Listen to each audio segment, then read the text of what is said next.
नमस्कार। आज मैं आपके सामने एक वीडियो लेकर आया हूँ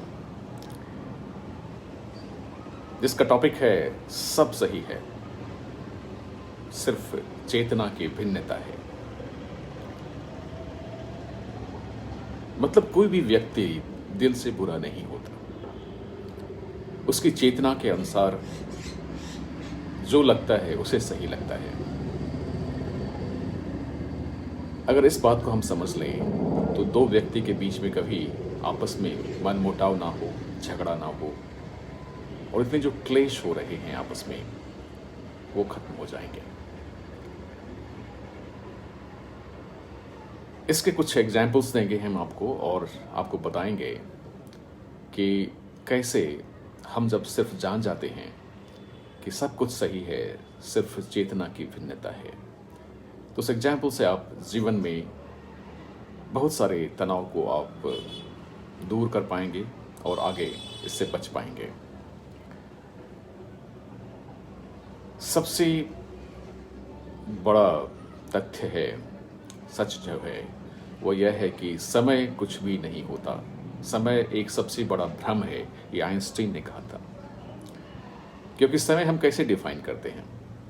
मिनट्स, आवर्स, सेकेंड्स। और वो क्या होता है? एक दिन को हमने बांट दिया है, और दिन को हमने क्या बांटा है? एक प्रकाश की वेग के अनुसार, जैसे ही दिन और रात होती है और रात से दिन होता है, तो उस प्रकाश के वेग को एक माप करके हमने एक आदर्श मान के उसके बेसिस पे जो दिन रात होते हैं उससे हम डिवाइड करके सम टाइम को बना दिया है। लेकिन प्रकाश के वेग से भी बहुत तेज कुछ हो सकती है, तो फिर समय की परिमाण बदल जाता है। कोई सितारे, कोई तार, आकाश में जो तारा होता है वो इतना दूर, करोड़ों माइल्स प्रकाश वर्ष दूर होता है कि जब तक वो प्रकाश यहाँ पहुँचता है तब तक हो सकता है वो तारा रहा ही ना हो। तो वो जो अभी वर्तमान है उसका भूत हो गया है। तो समय जब हम लाइट के वेग को लेते हैं तो बिल्कुल जब हम इस विश्व यूनिवर्स में बहुत सारी चीज़ें हैं जो कि एक ही समय में नहीं होते हैं और अलग अलग समय में होते हैं, लगता है कि एक ही समय में हो रहा है। इसीलिए आइंस्टीन ने कहा था कि समय कुछ नहीं होता।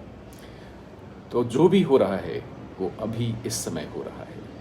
हमारी चेतना वहाँ तक नहीं जा सकती, इसलिए हम सुबह शाम दिन रात यंग ओल्ड करते रहते हैं और समय को वैल्यू देते रहते हैं, लेकिन ऐसी बात नहीं है।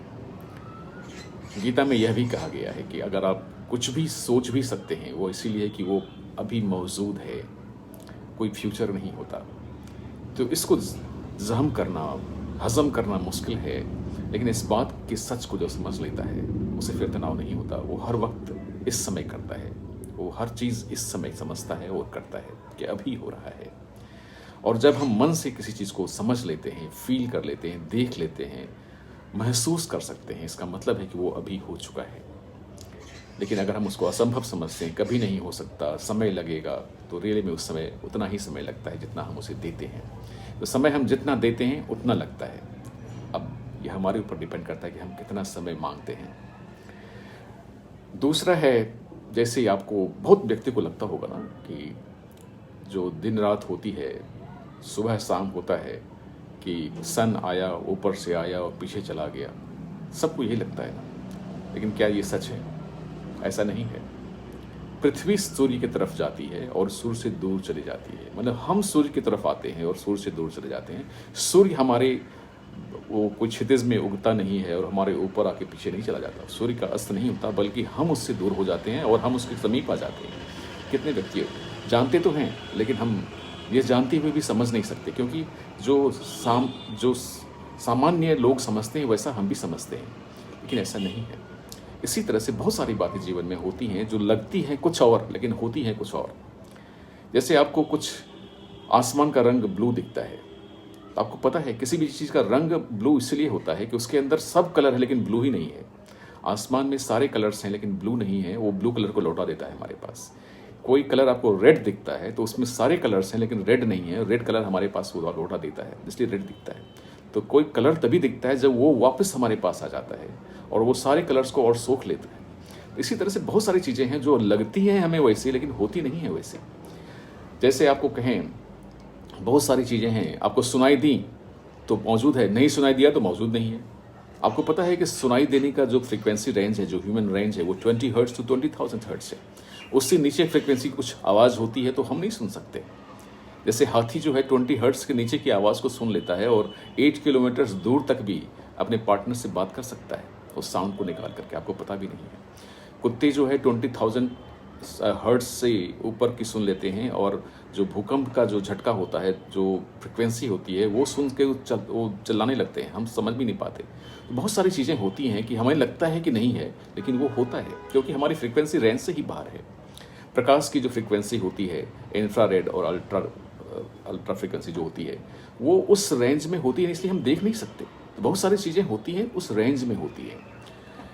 बहुत सारी चीज़ें होती हैं जिसको हम देख नहीं सकते। और मैं आपको बता दूं कि दुनिया में बहुत सारी चीज़ें हैं जो कि हम देख नहीं सकते, और वो सबसे महत्वपूर्ण चीज़ें होती हैं। हवा, उसी तरह से प्यार, दया, जो किसी के लिए फीलिंग है, इंट्यूशन, ये सारी चीज़ें डेली होते हैं। हम इसको देख नहीं सकते, माप नहीं सकते, और हम साइंस में सिर्फ मापने और देखने और महसूस करने की बात करते हैं, इसीलिए साइंस की लिमिटेशंस भी हो जाती है। तो हमें इन चीज़ों को महसूस करना होगा कि कैसे हम ऐसी चीज़ों पर ध्यान दें जो देखा नहीं जा सकता, लेकिन जिससे बहुत मिरेकल्स हो सकते हैं, चमत्कार हो सकते हैं। और इसी चीज़ को समझने के लिए जो प्यार है, दया है, और जो फीलिंग्स है, जो इंट्यूशन है, उसको लोगों को डेवलप करना होता है। विज्ञान के युग में क्या हो चुका है कि जो हम देखते हैं, माप सकते हैं, सिर्फ वही जानते हैं, वही मानते हैं, इसलिए लोग ऐसी चीज़ों पर वैल्यू नहीं देते। तो वही गलत हो रहा है। विज्ञान की जो सीमितता है उसे समझना होगा, और इन चीज़ों को भी वैल्यू देनी होगी, जिससे 90% पॉपुलेशन इसी में अभी भी है। तो इसलिए इसको वैल्यू देना ज़रूरी है। फिर आपको कहते हैं कि पूरे, आपको पता हो कि जो चीज़ें दिखती हैं, जिसको हम महसूस कर सकते हैं, वो पूरे ब्रह्मांड का सिर्फ 1% भी नहीं है। मतलब 99% जो ब्रह्मांड का स्पेस है वो एम्प्टी है। 99 क्या, वो 99.99% कर सकते हैं। जो आपको दिखता है वो सिर्फ 0.1% है। एक एटम जो है उसके अंदर जो स्पेस फुल है वो सिर्फ मैक्सिमम 99.99% खाली स्पेस है। जो पार्टिकल्स हैं वो सिर्फ 0.01% स्पेस लेती हैं एक एटम का। तो हम समझते हैं कि जो है, जो दिखता है सिर्फ वही है, लेकिन जो नहीं है वही सबसे ज़्यादा महत्वपूर्ण है। चीज़ें नथिंगनेस से समथिंगनेस में आती हैं और फिर नथिंगनेस में मिल जाती हैं। जैसा आप सबको पता है, ह्यूमन लाइफ यही होती है। हम लोग शरीर में आते हैं, कुछ सालों के बाद हम लोग विलीन हो जाते हैं उसी नथिंगनेस में। उसी को, नथिंगनेस को हम शिव तत्व कहते हैं। शिव तत्व इज़ नथिंगनेस, एंड उसी में इतनी संभावनाएं हैं जिसको हम संभव करते हैं अपने विचार से, अपनी सोच से और अपने कार्य से। नथिंग को समथिंग में बदलना ही यही मनुष्य का काम है, जो कि और जानवर नहीं कर सकते। एक मनुष्य एक सिर्फ प्राणी जानवर जैसा नहीं है जो खाने पीने आया हो, वो संभावनाओं को वास्तविकता में बदलने आया है। और उसके अंदर इतने ज्ञान हैं, उतने नॉलेज हैं, इतनी इंट्यूशन है, और इतनी करने की, कुछ कार्य गुजर करने की जो क्षमता है, वो इसलिए होती है कि ईश्वर इस दुनिया को रूप देने के लिए, ईश्वर इस दुनिया को वास्तविकता देने के लिए आपको वो स्किल देते हैं, आपको वो नॉलेज देते हैं, आपको वो विजडम देते हैं, और आपके थ्रू इस रियलिटी को बनवाते हैं। इसीलिए हमें यह जानना पड़ेगा कि कुछ भी सीमित नहीं है, यहाँ हम कुछ भी बना सकते हैं, और उसी संभावना को व्यक्त करने के लिए मनुष्य का जन्म होता है। इसलिए मनुष्य को समझना होगा, हर व्यक्ति जो जन्म लेता है उसके अंदर बहुत संभावनाएं हैं, और हर व्यक्ति को ये यूनिकनेस दी गई है कि अलग अलग क्रिएशन वो यहाँ आके कर सके। मनुष्य सिर्फ यहाँ देने आया है, कोई कुछ लेने नहीं आया है। और देने में जो सुख है, देने में जो लोग टाइम को भूल जाते हैं, भूख नहीं लगती, प्यास नहीं लगती, अगर लोग देना सीख जाएं, इस रियलिटी को सीख जाएं कि हमें कुछ लेना नहीं है, हमारे अंदर जो क्वालिटी है उसे पहचानना है, उसे देना है, फिर कोई दुखी नहीं रहेगा। सुख का सबसे बड़ा कारण यही है कि आप वो देने लगो जिसके लिए आप इस दुनिया में आए हो। आपको कुछ भी नहीं मिले, लेकिन सिर्फ देने में जो सुख है वो फिर लेने में नहीं है। इस रियलिटी को बहुत कम लोग जानते हैं, और जो रिच, जो सुपर रिच होते हैं, वो यही करते हैं, वो सिर्फ देने में लगे रहते हैं। आना तो ऐसे ही होता है, वो फिर गिन नहीं सकते उस चीज़ों को। इसलिए एक लेवल से ऊपर जाना होता है, तभी हम इस बात को समझते हैं कि आखिर धनी कौन है। फिर हम कहते हैं हमें बीमारी हो गई, कोई बीमारी कहीं से नहीं आती। Disease is just absence of health. ये समझना होगा कि कोई बीमारी, diabetes, blood pressure, cancer, allergy, ये बीमारी आती नहीं है। हम अपने हेल्थ को कम कर लेते हैं तो जो एब्सेंस ऑफ हेल्थ है वही डिजीज हो जाता है। इसलिए कहा जाता है कि दुनिया में सिर्फ प्यार और प्यार है। Everything is love, anything not good is absence of love. तो सिर्फ जैसे ही इसका महत्व क्या है मैं आपको बताता हूँ कि जैसे हम सम डिजीज़ के ऊपर अपना फोकस करते हैं, हमें बीमारी नहीं है या हमें बीमारी हो गई है, हमारी इतनी बीमारी है, तो बीमारी पे डिजीज़ कॉन्शियसनेस आजकल इतनी बढ़ गई है कि डिजीज इसलिए क्रिएट हो रहे हैं और हेल्थ एब्सेंट हो रहा है। हेल्थ कॉन्शियसनेस बहुत कम हो गया है। जो हेल्दी हैं वो भी ये समझते हैं मुझे बीमारी नहीं, वो भी डिजीज कॉन्शियस ही हैं, मैं अभी तक मुझे कोई बीमारी नहीं हुई है। वो लोग ये नहीं समझते कि मैं हेल्दी कितना हूँ और कितना हेल्दी हो सकता हूँ। दोनों में काफ़ी अंतर है। इसको हमें बदलना होगा, मानसिकता को बदलनी होगी कि बीमारी डिजीज कॉन्शियसनेस से हेल्थ कॉन्शियसनेस जैसे अगर सब कोई आ जाए। अगर कोई व्यक्ति बीमार भी हो तो वो बीमारी का देखभाल डॉक्टर करे, वो खुद कितना हेल्दी अभी भी है यह समझे और उस हेल्थ को कैसे बढ़ाए उसके लिए ध्यान दे, तो बहुत बीमारी हम ठीक कर सकते हैं। जब हम किसी पेशेंट की कोई डायग्नोसिस कर देते हैं तो लोग ये समझता है कि what is wrong with me, क्या मेरे साथ गलत है, और उसी पे वो ड्राइव होता है। He is driven by what is wrong with him, he is not aware of what is still right with him. उसके साथ क्या अभी भी सही है वो भूल जाता है और दिन रात उस क्या रॉन्ग जो 1% हो सकता है, 99% उसके साथ अभी भी कुछ सही है उस पर ध्यान नहीं देता और वो चीज़ फिर बढ़ती है। जिस पे आप फोकस करोगे वो बड़ा हो जाता है। इसीलिए आप बीमारी पर ध्यान दें, उसके केयर करें, लेकिन हेल्थ कॉन्शियसनेस होकर हेल्थ को भी बढ़ाएं तो फिर बीमारी नहीं आएगी। ये बहुत ऐसा रहस्य है जो लोग नहीं जानते और हर कोई, अरे तुम्हें तो ये बीमारी हो गई, तुम्हारी बीमारी ठीक नहीं है, तुम वहाँ जाओ, तुम ये करो, और हर दिन जो आप दवा खाते हैं उस बीमारी की, आप बीमारी के कॉन्सिक्वेंसेस को और बढ़ाते हैं। मैं बीमार हूँ, दवा खा रहा हूँ, बीमारी फिर कभी जाती नहीं, वो और स्ट्रांग हो जाती है, बॉडी में हमेशा के लिए रह जाती है। आप दिन रात दवा खा करके यह याद करते हो कि मैं बीमार हूँ, मुझे ये बीमारी, इसकी मैं दवा खा रहा हूँ, और उस समय जो बॉडी की जो फीलिंग्स होती है, अपने सेल्स को वो हम मैसेज देते हैं कि हम बीमार हैं, और वो सेल भी उस भावनाओं को व्यक्त कराता है और उसी तरह से अपने आप को बीमार कर लेता है। ये सारी चीज़ें इतनी कॉमन हैं कि आपको जितनी बीमारी अगर हो रही हैं इसका मात्र कारण यही है, लोग दुखी इसीलिए हैं। तो ये सारी चीज़ें मैं आपको इसलिए बता रहा हूँ कि इस चेतना को सिर्फ बदल डालिए और हेल्थ की तरफ ध्यान दीजिए। फिर दूसरा, कोई भी व्यक्ति बुरा नहीं होता, कोई भी व्यक्ति बुरा नहीं होता, बल्कि मैं आपको ये कहूँ कि जो बुरा व्यक्ति है, जो देखने से गुंडा और लफंगा लगे, जो बहुत शोर कर रहा हो, आपको यह जानना चाहिए कि उस व्यक्ति के दिल में उतना ही प्यार है।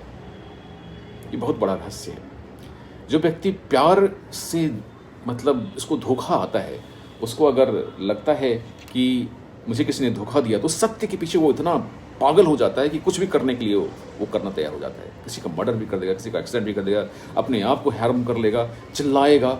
इसका मतलब उसके दिल में उतना ही प्यार है, घृणा नहीं है।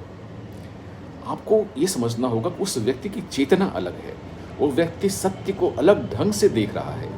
जैसे मैंने आपको कहा ना कि समय नहीं होता, जैसे कहा ना कि सूर्य नहीं आता, हम सूर्य के पास जाते हैं, मतलब ऐसी ऐसी बातें हैं जो कि बिल्कुल पैराडॉक्स हैं, अलग लगती हैं, उल्टा लगती हैं। उसको भी कुछ उल्टा दिख रहा है, तो वो तो घृणा कर रहा है, वो तो शोर कर रहा है, हम चुपचाप बैठे, लेकिन हमें भी कुछ कुछ चीज़ें ऐसी हैं जो कि हम चीज़ें हैं कुछ और लगती कुछ और हैं।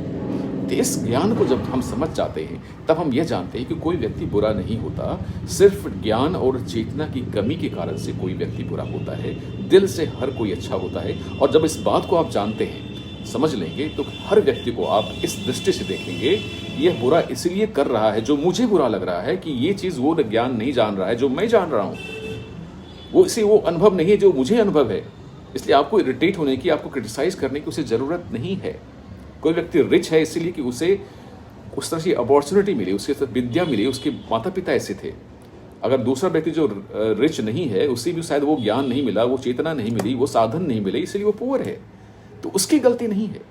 तो हर व्यक्ति समान है, हर व्यक्ति के अंदर वो दैविकता है। यह जब जान लेते हैं तब हम इस तरह से अंतर फिर नहीं करते। इसके बाद लोग बोलते हैं टाइम कहाँ मिलता है जी, मैं बहुत बिजी हूँ। अब कोई बिजी नहीं हो सकता, हर व्यक्ति के पास बहुत समय है। Business is just lack of priority. उन्हें पता नहीं कि पहले क्या करना है। अगर आपको पता चले कि मैंने दिन भर क्या क्या किया उसको लिख लें, तो आपको पता चलेगा अगर इतना चीज़ें तो मैं नहीं कर सकता था, ज़रूरत ही नहीं थी करने की, फिर टाइम ही टाइम आपको मिलेगा। कोई व्यक्ति बिजी नहीं है, it is just lack of priority of time, कि आपको क्या करना है ये नहीं पता। और एक फुटबॉल की तरह एक वहाँ जाते हैं, कोई वहाँ मार देते, वहाँ चले जाते हैं, दिन रात आप इधर उधर करते रहते हो, आपको समय का पता भी नहीं चलता, और दिन रात, हफ्ता, दिन, साल निकल जाता है, फिर रहते हैं हम तो बिजी हैं। बिजी कोई नहीं हो सकता, it is just lack of priority. अपनी प्रायोरिटी को गिनिए और लिखिए, फर्स्ट क्या है, सेकंड क्या है, थर्ड क्या है, और हेल्थ को फर्स्ट प्रायोरिटी दीजिए, हेल्थ के ऊपर काम करिए। आपका बहाना नहीं चलेगा मुझे समय नहीं मिलता एक्सरसाइज करने का या डाइट करने का या मेडिटेशन करने का, आपकी प्रायोरिटी हेल्थ नहीं है, ये देखना पड़ेगा। इसलिए health should be the first priority and first thing is health, everything is after this. और उसके बाद एक पैराडॉक्स जो मैं आपको कहना चाहता हूँ वो ये है कि अगर इस समय मेडिकल साइंस, डॉक्टर्स, हॉस्पिटल्स नहीं रहे, बंद हो जाएं, तो क्या होगा आगे?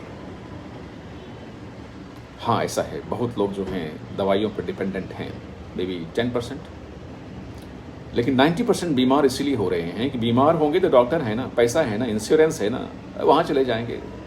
मतलब जो ज़िंदगी इसलिए जी रहे हैं कि उन्हें वो लगता है कि डॉक्टर्स हैं, हॉस्पिटल्स हैं। मैं आपको कह दूं कि आप स्वास्थ्य सेवा खरीद सकते हैं, स्वास्थ्य नहीं खरीद सकते। स्वास्थ्य आप तभी रहेंगे जब आप जानेंगे कि कैसे आप स्वस्थ रह सकें। उसके लिए आप जब करते रहेंगे तो आपको बीमारी या दवा और डॉक्टर की ज़रूरत ही नहीं पड़ेगी। अगर ऐसा हो जाए तो कितने लोग कल से और अभी से स्वस्थ होना शुरू कर देंगे कि भाई बीमार होंगे तो कोई देखने वाला तक नहीं है, कोई दवा तक अवेलेबल नहीं है। इसका मतलब यह है कि मेडिकल साइंस इसलिए आया था कि लोगों को मरने से बचाने के लिए, दुख को कम करने के लिए एलोपैथी का आविष्कार हुआ था। बीमारी को हटाने के लिए एलोपैथी का आविष्कार नहीं हुआ था। उसकी पीछे जो हेल्थ साइंस है, जो आयुर्वेदिक साइंस है, जो होम्योपैथिक साइंस है, वो हेल्थ को प्रमोट करती है, वो बीमारी की बात नहीं करती। और हम एलोपैथी में बीमारी की बात करते हैं और इसीलिए करते हैं कि हम जान बचाते हैं, हम ये नहीं कहते हैं कि ये ठीक नहीं है, लेकिन इसके ऊपर ओवर डिपेंडेंस से लोग बीमार हो रहे हैं। और जब हम उन्हें बता दें कि आपका कल से ये डॉक्टर यहाँ पर नहीं है, हॉस्पिटल बंद हो गया, दवा मिलना बंद हो गया, तो कल से आप ज़्यादा एक्सरसाइज करोगे, ज़्यादा डाइट पे ध्यान दोगे, ज़्यादा मेडिटेशन पर ध्यान दोगे, ज़्यादा हेल्थ पर ध्यान दोगे, ज़्यादा से ज़्यादा टाइम अपने ऊपर दोगे कि भाई बीमार पड़ गया तो कोई देखने वाला नहीं है। इसीलिए मैं ये कहता हूँ नहीं कि एलोपैथी बंद कर दी जाए, लेकिन अभी जो डॉक्टर्स के ऊपर लोड है वो तभी कम हो सकता है जब हमारी कॉन्शियसनेस बीमारी की तरफ नहीं बल्कि हेल्थ की तरफ हो। ये सारी बातें मैंने आपको बताई, आप शुरू से इस वीडियो को फिर से देखें और जानें कि चेतना के अंतर से ही दो व्यक्ति में भिन्नता है। और कोई व्यक्ति खुश है इसीलिए कि उसकी चेतना का स्तर ज़्यादा है, अच्छा है, और कोई व्यक्ति गरीब और दुख इसीलिए है कि उसकी चेतना का अंतर कम है। तो इन सारे रहस्यों को आप जानें और इस वीडियो को आप शेयर करें और लोगों को बताएं कि कैसे सिर्फ इस चेतना को बदलते ही आपके सारे दुख दर्द खत्म हो सकते हैं और अब दुनिया में फिर से एक खुशी और उत्साह से भरी जिंदगी जी सकते हैं। इसमें दुख का और निराशा का कोई जगह नहीं है। ये जीवन मिला है आपको सिर्फ खुशी बांटने के लिए और खुशियाँ देने के लिए और अपने अंदर जो छुपे गुण को दुनिया को देने के लिए। बस, धन्यवाद।